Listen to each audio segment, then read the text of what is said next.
many of you have listened to the Head, Heart, and Boots podcast? I can't tell you that reaction, how much that means to us. Welcome back to the Head, Heart, and Boots podcast. I'm Chris. And I'm Brandon. Join us as we wrestle with what it takes to transform ourselves and the businesses we lead. This new camera angle makes my arms look smaller than yours. I'm noticing that, and I really appreciate it. I thought you did that on purpose. No, I didn't, and I am not happy with it. Mahomes. I'm trying to change my intro based on that sweet open shirt you got. You got going, dude. If you had a gold necklace on right now that was visible between the beard and the open collar, there would be a whole new awesome level of awesome going down right now. Oh man, yeah. Well, ever since Avon, gave us her social media report and we're seeing our engagement on LinkedIn and so forth. Apparently, apparently, the more skin you and I show, the more engagement it gets. Which makes me feel just slightly weird considering the male domination in our industry. What does this mean? Oh, what is this telling us? What does this mean about the stats inside our industry? But don't lean into that too hard. I'll tell you that right now. I'm ambitious enough. I'm willing to kind of you're going to test the boundaries out, That's right. Test your boundaries. So hey man, if opening the collar will get us 1,000 more listeners. Let's go. A little chest hair in this episode. Let's go. That's right. Okay, dude. I have a. Man, it feels like we haven't been in the studio for a minute. We did some mobile stuff. Yeah. We did some reboots. Travel's been crazy this year. I think it's anyways, I don't want to go down that path. But so I've been thinking about a topic that I wanted to wrestle with. And I think wrestle is the key because I'm not even sure I can articulate the topic very well. So here we go. Okay. So, one of the things that you and I have been working on, really our team's been working on over the last several months is a very large project, a project that will ultimately reshape the way that Floodlight does consulting and the way that we deliver service to our partners and to our clients. And so it's been an interesting experience, right? Yeah. We're in our own training right now. We spent last week in Chicago with our team getting certified and going through a really robust training model. And anyways, it's one of many things where I feel like I'm facing right now where the demand on the company, the demand on scope of work and what we want to do in terms of creating a service promise and actually executing on that level of service with our clients, it's creating a demand on me that is really requiring that I iterate. I got to level up. Right? Well, yeah. And just to be clear, when people hear this, they may think, oh, like is Floodlight becoming like an EOS thing, or are we doing this or like a culture index or some sort of just common certification? No, I mean this is a one-off. Like this is a brand new thing. This is a collaboration, a partnership. We've been masterminding around and kind of like working on creating for months now, and it's finally come to fruition. It's something that the industry has never seen, and it's super exciting. And yet, because it's not just some turnkey, become an EOS implementer, or whatever. I mean, I'm not downplaying EOS. It's awesome. It's great. It's a good thing. Yeah. But I just mean it isn't just read a book and then go to a 4-day class and you're certified. It's been a really it's been big and it's been different, and we've had to question a lot. I think what'll be fun is maybe around September, maybe closer to October, maybe we'll do a real intentional big reveal show about it because it is fun and I think just in general there's so much that we've learned about how to really partner with people that it's exciting. It's like I think for us, as we've been collaborating with this partner who's like just I'm not even sure how to talk about it, but I think it's been stretching us. Yeah, a relentless executor, dude. Just by definition, an incredibly successful and powerful serial entrepreneur. Yeah. Yep. It's been stretching me. Oh yeah. I mean, emotionally, psychologically, it's like, wow, okay. There are a number of areas that this is really pushing me.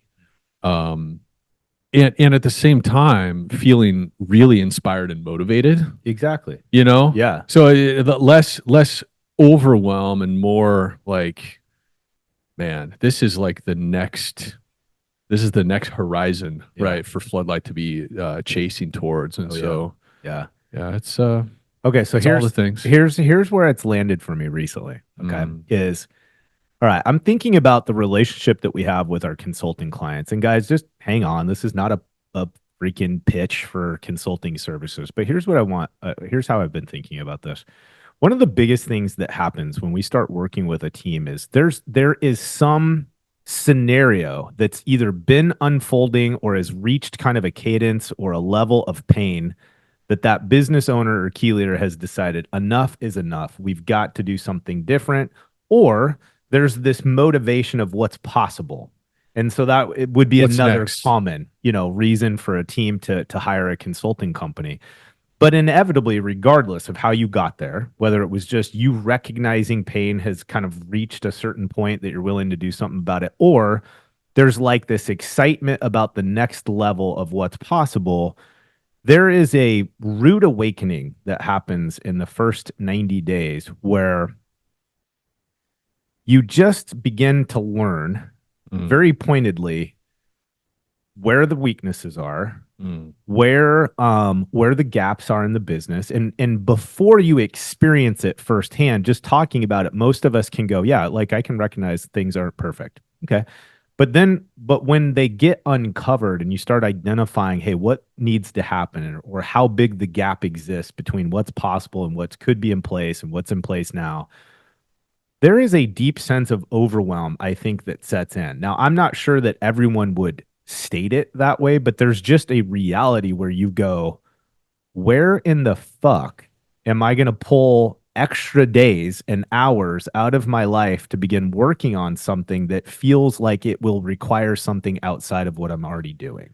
Right? And the way I would say it, and because I've heard our clients articulate it this way, and I have felt it, I feel it. There's an aspect of it I feel right now, which is you're so engaged in what already is and what's now that it's almost like you can't you're snowed over. You can't see what else it's supposed to be. Yeah. You can't see beyond what's now. And you know that it's not everything it should be. You know it's not exactly where you're going, but seeing the roadmap of like, okay, what do we do instead? Right.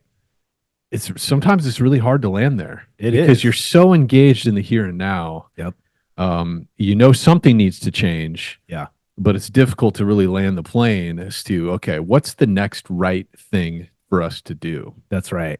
And I think what this experience that you and I have been going through with our business, with this strategic partner, is for the first time, honestly, for the first time since we've been growing this particular business, is somebody's showing us the gaps. And the gaps are really in relationship to what we want from our business. Like we are starting to get very clear on where we're headed.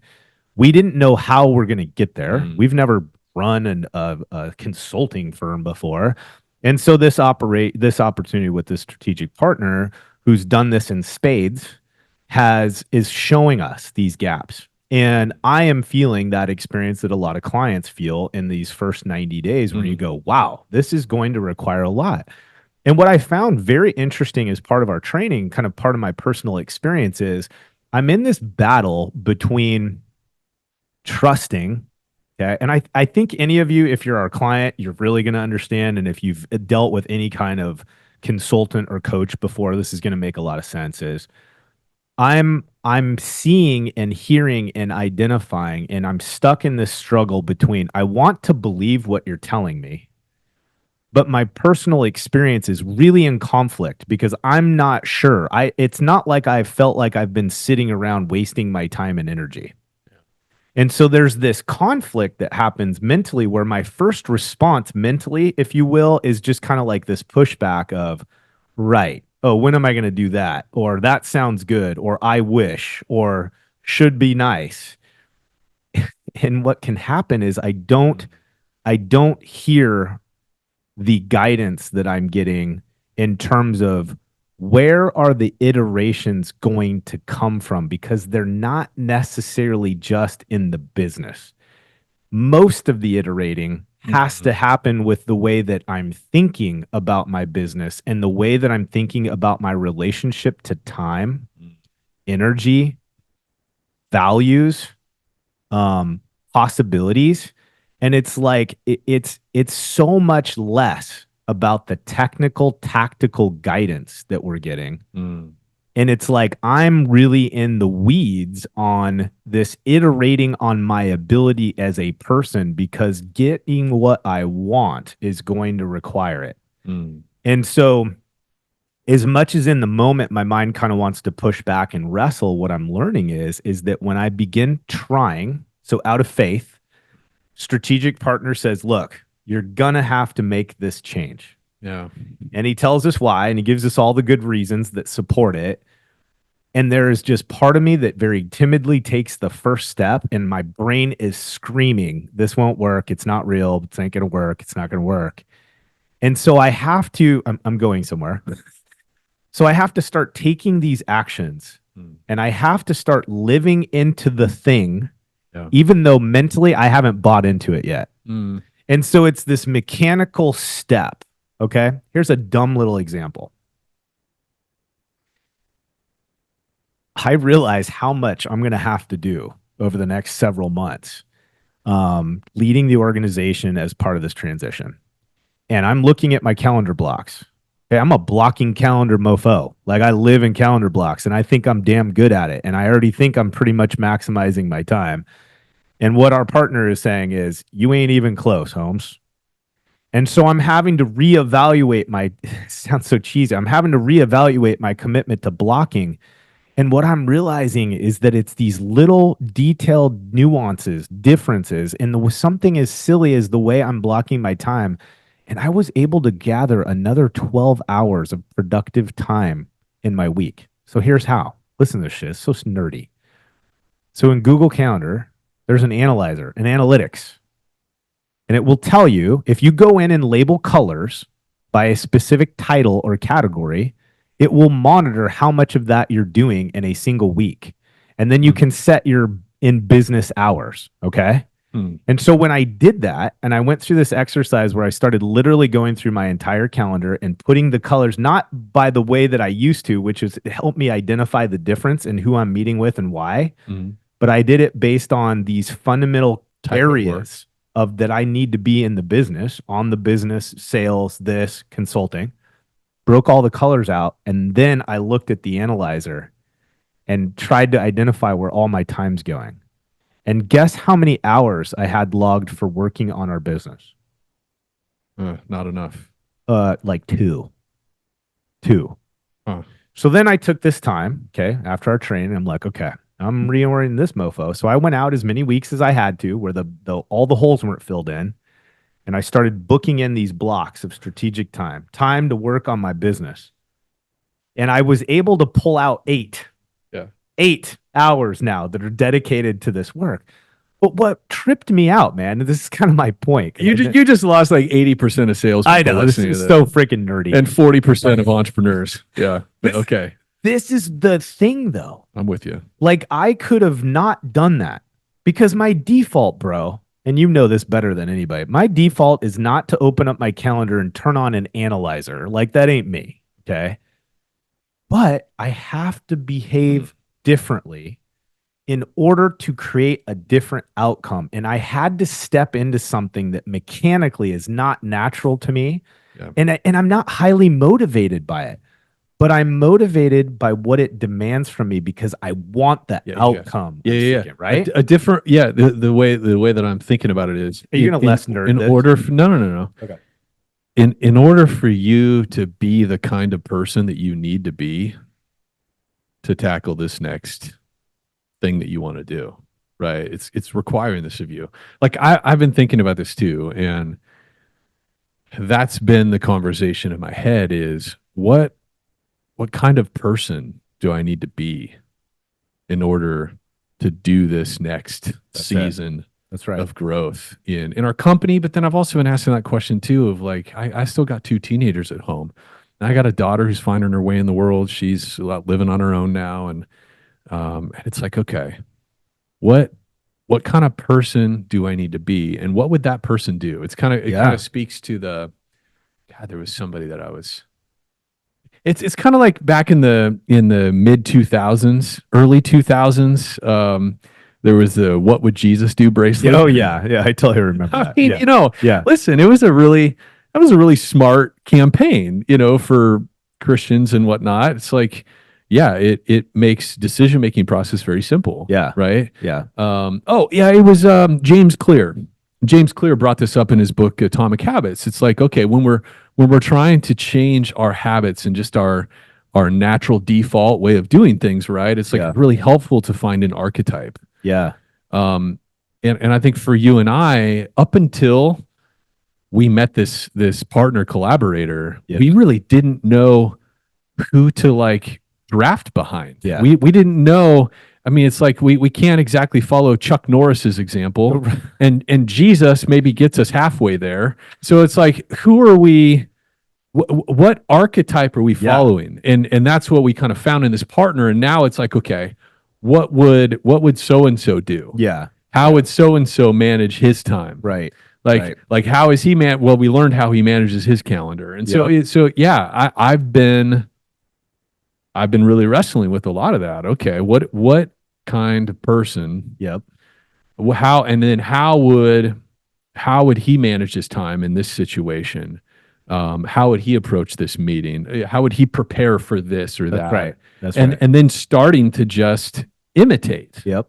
It's like doing before your identity believes it kind of thing. I think that's kind of part of it. Okay. It's kind of interesting thought in process here. You and I have been talking a lot about enterprise value and what does it look like building an exit ready business? And one of the things that us and some of our partners like JT and some of the others in the industry have talked about is like this need to separate one's identity from the organization. Like it's cool that you spent your lifetime building this asset. Totally get it. The sacrifice, the blood, the sweat, the tears, all the things. But is it you? It's not you. Maybe you label yourself as an entrepreneur. Cool. But there's more to you in your person than just this business. And there's this moment where you got to learn how to segregate those two before you go to sell or exit your organization. Well, in a similar way, in motion, I'm having to separate my identity from who I was or from what skill set I've had in the past or what skills or tool sets I used to create success in the past, because they can't any longer define me if I'm going to move into this new iteration or this new level of competency, skill set, tool set, whatever it is that the business is going to demand of me as we continue to grow it and scale it. And so one of the things I guess I'm just trying to lean really hard into right now is I've got to take action first. Yeah. And once I begin taking some of those actions, I'm going to use the fact that I'm doing it as a new way to frame my identity in terms of what I'm capable of and what I'm competent in. Because otherwise I just get stuck in this space of, oh, I'm never X, or I don't do Y, or I'm bad at this. And the reality of it is, yeah, right now. Yeah. But in a lot of ways, there's no reason I can't become gifted or skilled in that in the future. Yeah. And so I'm just having to kind of lean into this stuff of I'm going to try it. I'm going to have enough faith to put the practice in and put the reps in. And then I'm going to allow that to reshape who I believe I am because I'm doing it. Yeah. Right. Like, yeah, dude. Not to get too existential here, but I just, one of the most powerful books that I've read in the last many years is by Eckhart Tolle. It's called The New Earth. And it really is all about the ego. Yeah. It's all about the ego and the role the ego plays in our decision making, the way we think, the way we interact with others, do relationship, do our work, all the things. And he was recounting this story of a young man in his 20s that came up to him at one of his workshops or conferences and said, gosh, Mr. Tolle, I just can't figure out who I am.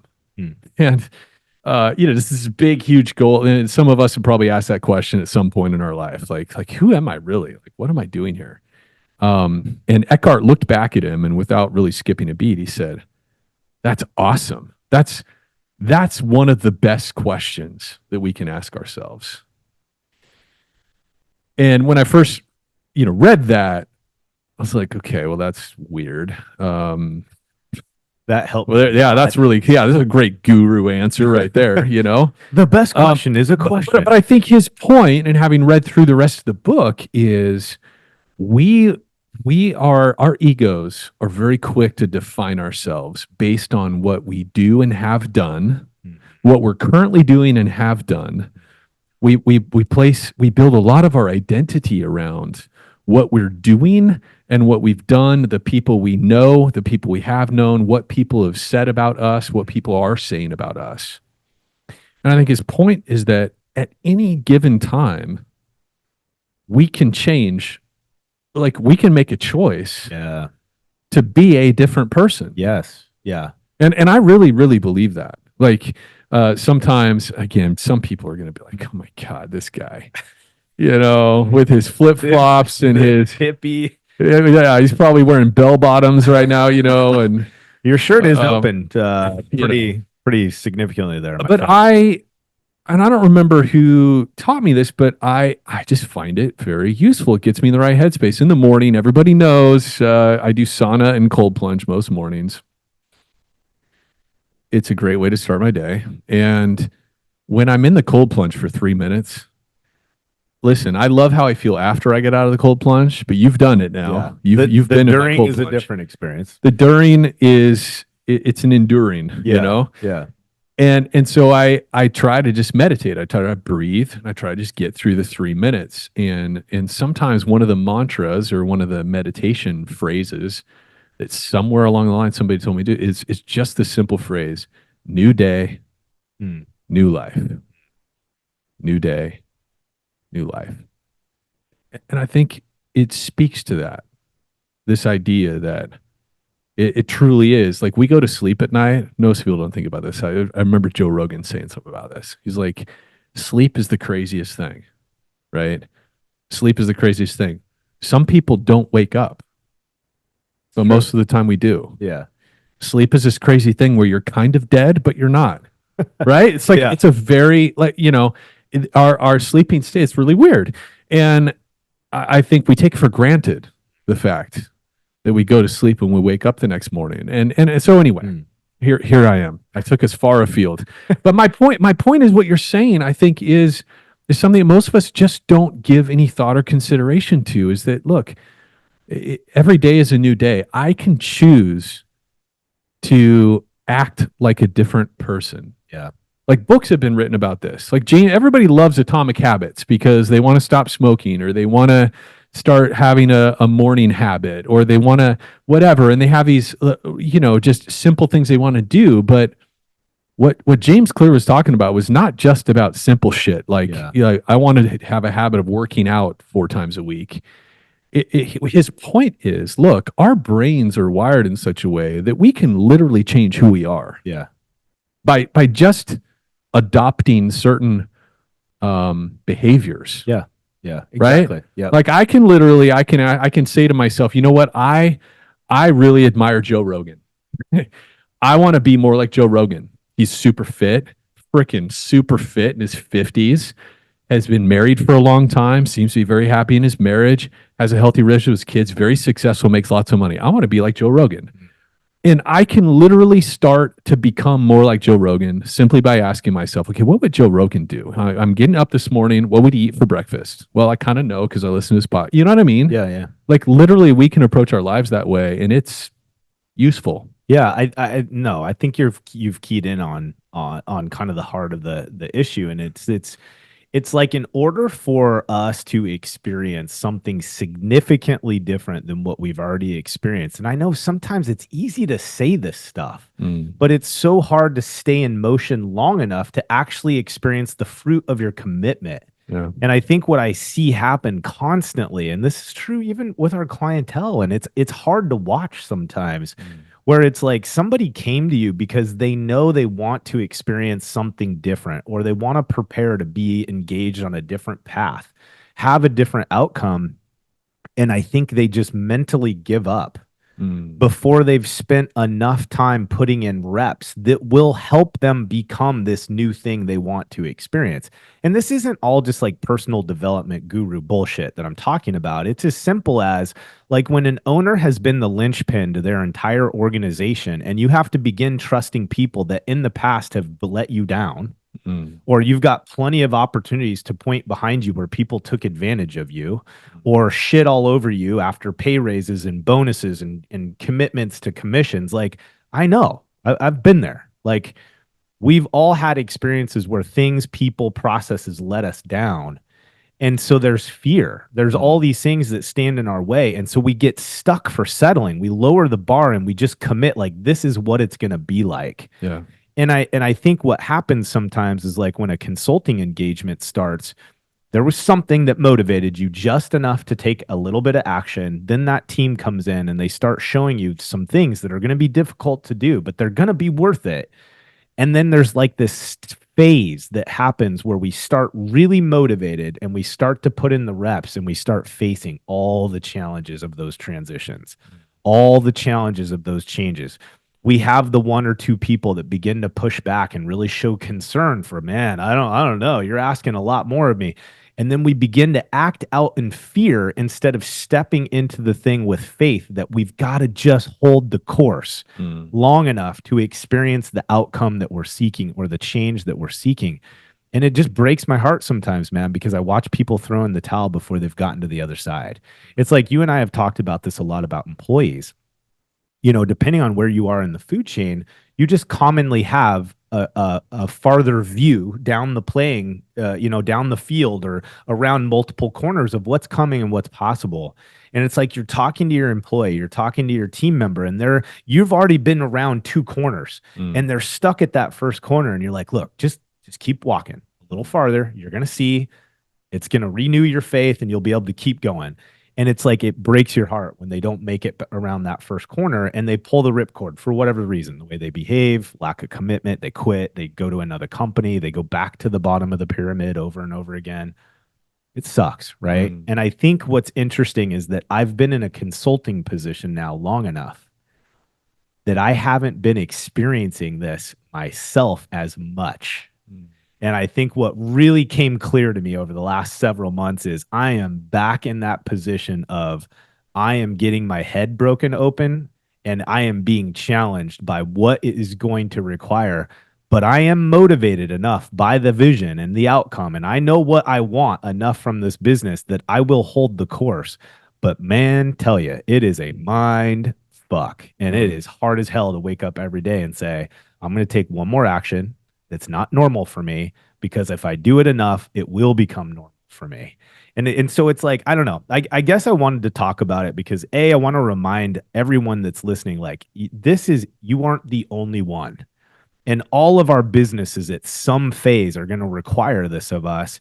And Chris and I in our business, we are no different. We are right in the throes of it, just like you are. Well, another thing I've been dealing with too is just like a different layer of kind of imposter syndrome, because one of the things I've been identifying in myself is just there's areas of my life where I lack discipline. And, just reconciling that with the areas that I have lots of discipline. Like I think I've been feeling frustrated with myself because like in certain areas, I've developed really high levels of discipline. And then in other areas, I just really struggle to be consistent and to be reliable. Yeah. And that's been a real wrestling match for me lately. And I think though, like it's been useful for me to think back to early days in those areas where I have really deep discipline. Did I always have that? No. And really, when I look back and I say, okay, what areas of my life am I really disciplined, and where did I start?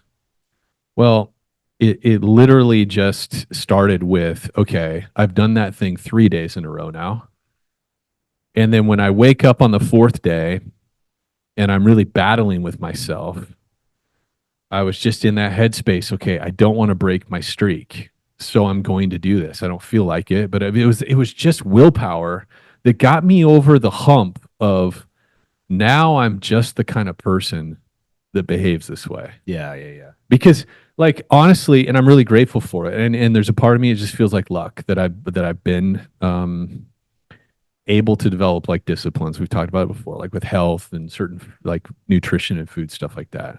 I don't have to think about it a ton now because it's just kind of how I do things. Yeah. It's not much of a struggle anymore, because I've just adopted it as part of my identity. But it took a lot of mornings and afternoons and evenings of me questioning what kind of person am I going to be, Yeah.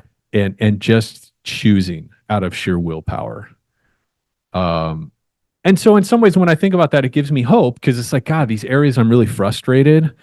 I know that I can apply that same, okay, I'm not going to go home from the office until I do that thing because that's the kind of person I want to be. Right. Yeah. I know if I do that long enough, it will become my nature. Yeah. Not second nature. It'll become my nature like these other things have. But man, I forgot how mentally hard it is. It is. And It's I think so hard to get to that point. it's hella hard. And I think part of the wrestling match is the value that we place on it. And I don't know. I mean, again, this is guys, this is live. We're just kind of wrestling with this stuff as well as you are. I go, okay, when I look at certain things and I see that it's fairly easy for me to create a discipline in a certain way. But then I watch somebody else and it's like they're really struggling. I mean, you and I, we have different strengths and weaknesses, and there's things that are easier for me than you and vice versa. And if I'm not careful, like I look at that and I look at a challenge maybe that you have versus what I have, and I'm like, to me, it's like I almost make a value statement. Like, Sure. how am I trying to word this? Well, it's some version of what the fuck is wrong with you? Yeah, it's like, well, Why is that if so it's hard? important enough, Yeah. right? If it's Yeah. important enough, like Yeah. you'll just make that shift. Well, then if I'm honest, I know that someone could look in my world and see that there's certain things that I just suck at, and they're asking themselves the same question. And so, okay, well, what do I do with that? Extreme ownership, who cares? Like, I'm not solving other people's opinions. Yeah. But I think for me, it's just a matter of, okay, when I'm really struggling to create a discipline in something or do something long enough to where I create a new habit, there's got to be an assessment I do where I go, is this really valuable to me? Like, am I really looking at this and saying, no, I want this because it's important. This is a value that I can commit to. Because it feels like in those moments where I make that connection, like physical fitness for me, I'm not as consistent as you because I have these moments where the value of it isn't as front and center for me. And a lot of things, it's might be my headspace with the work. It might be headspace with all sorts of different things. But I have this moment where the value of it isn't as weighty, and therefore it's more difficult for me to be committed to it. Whereas I always feel like I can have a level of discipline with the business. Just about always, because there's no question mark in my mind in the value of it. Yeah. And so I think part of what I guess I'm trying to dial in on is when I'm hearing somebody like our strategic partner talk about something and why it's important to the business or the strategy, there is part of me that in my maturity now, I'm starting to think of that and say, okay, I'm going to need a moment to really absorb whether or not I do believe that's valuable, because until it really is valuable for me, I'm going to struggle to execute the discipline. Yeah. Gosh, James Clear, that book, Atomic Habits, there's just so much in it along this topic, in creating change. One of the things he talks about is how when you stick with a certain behavior long enough, it starts to bear fruit that is motivating in and of itself. Oh, right. Right. And like we've talked about this with regard to physical fitness. It's like the moment somebody starts to see the product of their labor in the mirror, they see themselves and they have this, holy shit, I like the way I look more. Yeah. Like they actually feel better about their appearance in the mirror. that alone is a huge motivator to not sleep in the next morning Yeah. or to pick up the weights after work. Right. Right. And, but in his book, he talks about how that's true of every single thing in life is that it's not 21 days to a new habit. Yeah. It's until we start to experience the benefit, and the benefit becomes its own built-in motivation. Yeah.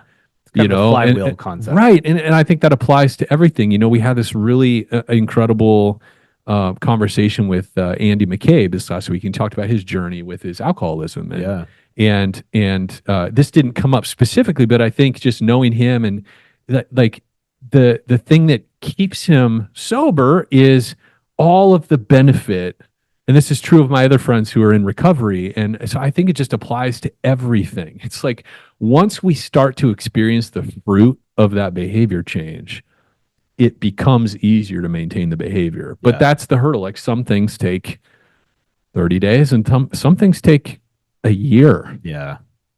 And I'm finding that some of the discipline areas that I'm trying to sort out are the kind that take a while. It's going to take a minute. It's just like, it's reordering. I mean, part of it is the habits. Some of the habits I have in place are habits that I've been subconsciously cultivating. Like I have certain ways that I do things that up until this point in my life,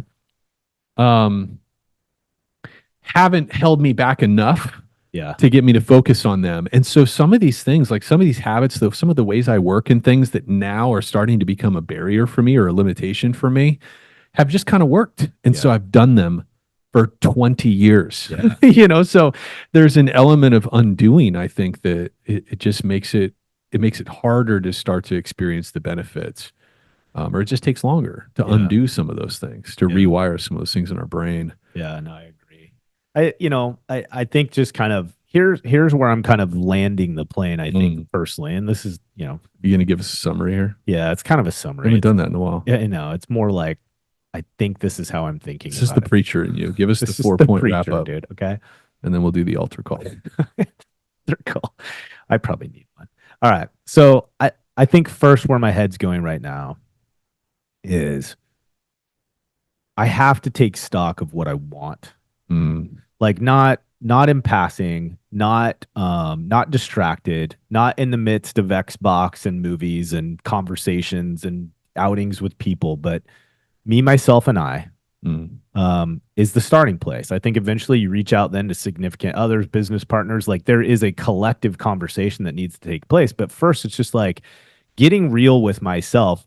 What do I think I'm capable of, and how bad do I want that thing, that experience, that outcome, that life? And then there's this kind of questions that I have to ask myself before I go running into my next networking group or my next like hanging out with beer buddies on Friday to talk about all the cool shit I'm going to do in my life. Is I have to ask myself, are you like, is that important enough to you that you're willing to make the sacrifices and the changes in your behavior, and more importantly, how you think between your two ears in order to create that outcome? And I think I have a habit as a kind of like a natural born, like, I don't know what they would, I'm very positive. I'm what is it? What, you're positive? Yeah, you're a natural born optimist. Optimist. I was going to say killer, but I was like, no, that I wish. Okay, so I'm an optimist, right? Like I always see what's possible, what could be, and I'm really quick to buy into that and start talking about it. And I think that there is a profound disconnect between me being able to do that for others in the world around me and what I'm able and capable of doing for myself. Yeah. And so there's just this reality I'm trying to take stock. So anyways, where I'm at right now is I just want to slow down long enough to identify what I want. Visioneering goes back to our time with Rachel, right? I need to visioneer what I want in my life. And then as part of that, I need to take inventory and ask myself if I really am committed enough to do hard shit for a long enough period of time that it changes who I am. And if I can't really sit down and say yes to those things, I need to stop fucking talking about it. Like I need to stop acting like that's what I'm going to do with my business. I need to stop acting like that's what I'm going to do with my relationships. Because look, everybody can say they want a 10 million, 20 million, 50 fucking $1 million business. Very few of us have what it takes to actually drive an organization to meet that demand? The discipline. The discipline. The ability, as Mark Springer would say, to relentlessly execute. And so where I'm at right now is I'm doing inventory about me, my partnership with you, and this organization. And I'm asking myself, what do I want? And as part of that, I'm saying, if I want that, do I really want it enough that I'm willing to commit to this hard shit long enough to change me? And from there, then I can begin identifying or reorienting the way I hear people when they talk to me or give me advice or consulting in regard to my business and my vision, right? Because it's like now instead of me just hearing the thing and being all motivated, I'm taking inventory of it and I'm saying, okay, this is going to require a lot from me. Don't just get motivated because somebody said they got 12x at the bar. Ask yourself if you've got what it takes to do that in your business. What will it demand of you? And are you willing to make the sacrifices and the commitments to discipline to change who you currently are, to become the person it will require you to be, to achieve the vision that you have for yourself and your business? And that kind of scares the shit out of me, if I'm honest, right? Because it's a lot easier for me to have, an IPA and get kind of all amped up and talk big shit about what we're going to do and how we're going to do it. That's a far cry different. I think part of what you're talking about too is just getting honest. Getting honest, man. Because I think there's lots of ways to skin the cat. Yeah. The other thing that was really interesting with this partner, what they've recently built, they built a huge thing. Yeah. And it was when they actually decided that they were going to stop working 100-hour weeks. Yeah. So there's an interesting angle to this. I think getting this clarity and deciding what you want and putting the disciplines in place to achieve that, I think at times the thing that we want doesn't require us to grind ourselves down or burn ourselves out or do the whole burning the candle at both ends. You're right. Yes. Like he had made a decision. He had come out of that. Yep. And had made a new commitment of, I'm not going to work more than 50 hours a week. Yeah. Which I just think is such an interesting wrinkle to his story. Yeah. Perhaps someday we'll have him on the podcast to talk about that. But we definitely will. But it's sure, man. You guys epic. But I think what you're really talking about is getting honest and saying, okay, what parts of me do I need to change or modulate in order to be the person that can actually chase that vision that I have? Yeah. Well, let's go back. I mean, dude, go back to the calendar example. Yeah. Okay. I didn't say I'm now adding 3 hours at either tier of my day to do helping more. You prioritize where I'm being more effective in where I'm allocating my time. But what it required was for me to do something I've never prioritized before. And that was analyze where my fucking time's going. Yeah. So it's like part of me was as motivated by the exercise as anything. And so I think you're spot on. And I hope that's not what people are hearing. When I say make sacrifices or do uncomfortable things, I'm not actually talking about work more. Yeah. I think more than anything, what I'm saying is you've bought mentally into an idea of what is possible and who you are and how you do it. And I think the challenge is the hard shit is to lean into something that's not naturally you and find out that becomes a super tool that lifts you up. You know what I mean? Yes. And I can't remember what book it was. I wish I was better at remembering books and authors, dude. Some smart person refers to this as the beginner's mind. Oh. Because I think that's what we're actually talking about here is it's a willingness. And our egos hate it. It's a willingness to hang in and adopt the beginner's mind. It's a willingness to be and do things that feel very uncomfortable and awkward and that you're not good at right now. Yeah, there you go. It's a willingness to hang there long enough to where you develop that new skill or that new capability, that new capacity. Yeah. And I just thought of that as you were saying that. I'm like, shit, that is what I'm feeling. It's that resistance to, no, I don't want to, I don't like to feel like I don't know what the fuck I'm doing. And even worse, I don't like to look like I don't know what I'm doing. That's great. you know? That is it, dude. That's Yeah, but great. it's stepping into those places that you don't yet have a competency so that you're capable of doing this next big, huge thing in front of you. That's right. It requires you to put on the beginner's mind and start, in some cases, kind of start fresh. And it is really uncomfortable. And I think I see that in our clients. I think that is the thing. Yeah, It's good. that, we get to where we are because we develop competency. And then we hit this point where it's like, you know what? I am incapable right now of running a 50-person company. And I don't even know what it's going to require. I don't know how to be that person. And then you find somebody that tells you how to do it. And it's like, holy shit, this is different than, Yeah. when we had 10 people. Yeah. And I got really good at running a business with 10 people, even up until we had 30. Yeah. And it was falling apart around me. And now I have this whole other, I need to be a different type of person. Yeah. I don't like this feeling of not knowing what I'm talking about. Yep. I don't like this feeling of, in some cases, my people being smarter than me in this way. Yep. That's That's it. Beginner's mindset. the It's actually the name of the show. That's what we're going to title it. beginner's mind. The beginner's mind. Yeah. That's great, man. That's it. Boy, I think Vic. you hit it. I don't think there's a better way to describe it. Guys, I didn't even know what I was hitting until it yeah, came I out. mean, I think he. There we I go. mean, I actually saw the light bulb light up over your head as that idea came out. So, Hey, listen, guys, if our shows have value to you, certainly please keep listening, and tell your friends about it. Another way too is if you own a restoration company and you are trying to prepare for an exit. I mean, maybe you've reached the point in your career where it's like, hey, I want to cash in. I want to sell my business so I can go and do other things in my life. But there's work to do in your business to get it ready to get the maximum value. We call it enterprise value. One of the places you can start is by going to our website. Just make contact with us. Our team will send you a link to our health and value assessment.